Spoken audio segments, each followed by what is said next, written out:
السلام عليكم ورحمة الله وبركاته. meesha aad naga daawanaysid waa chef Braro. maanta waxaa wadnaa soobkan waa kii qaboobaa waaye, karis iyo waxaasi kaagama baahna asxaabay. alaabtan inaba caadi ma haddaad barataan dadka dietka ku jira xataa oo raba miisaanka inuu rido way anfacaysaa. waa cunno kaale iska arag aan waxba lahayn faad ah. halkaas waxaa noo taala baby tomato waaye, sidoo kale kabsar iyo baqdoonis noo taala. halkaas waa laba nooc. kaarooda noo yaalo, barbarooni soo jarjarane, afakaadho, basal, liin dhanaan iyo rooti. halkaa barbarooni iyo wax yar cusbaa noo yaalo. barbarooniga waa kan shiidan iyo hal xabo basbaas aan ku darsanaynaa. alaabtan asxaabey haddaa barataan waa kaale iska arag weeye, macaan wallaahi. waa waxaan ku qiyaasamaba garanayo. waan shiidanaynaa hadda, karis ma kaaga baahno. 2 daqiiqo wax macaan oo qurux badan ku cunaa la dhahaa, oo jirkaagana nafaqo gelinayso. waxaan sameynaynaa biyaan ku shiidanaynaa annaga 2 koob oo biyaa isticmaali doonaa insha allah. koobka waa idin tusayaa, wuu yaryahay.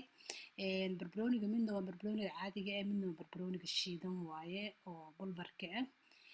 cusbeer baan ku darnay. marka horeysa koob biyo ahaan ku darnay, waa ujeedaa. kabacdi markaa shiidno wax yar oo adayg aa ka dareentid, waxaan sameynaynaa koob kale ku darsanaynaa. alaabtan haddaa barataan inaba caadi maaha. 2 daqiiqo iyo 3 daqiiqaba iska dheh, wax ku fiican oo jirkaaguna wax kuu tarayo oo macaan ku cun waaye. hadda koob kale oo biyahan ku darsanay, waa ujeedaa.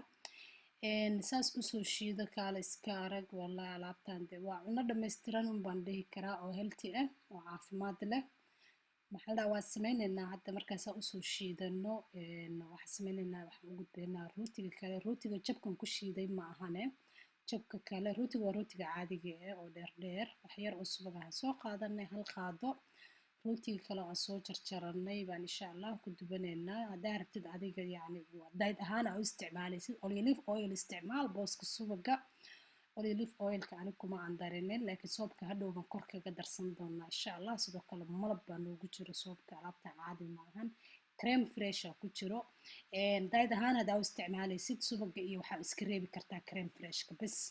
booska subaga olive baa gashan kartaa. creme freshkana waxaa ku bedelin kartaa yogurka dhanaan oo aan sokorta lahayn.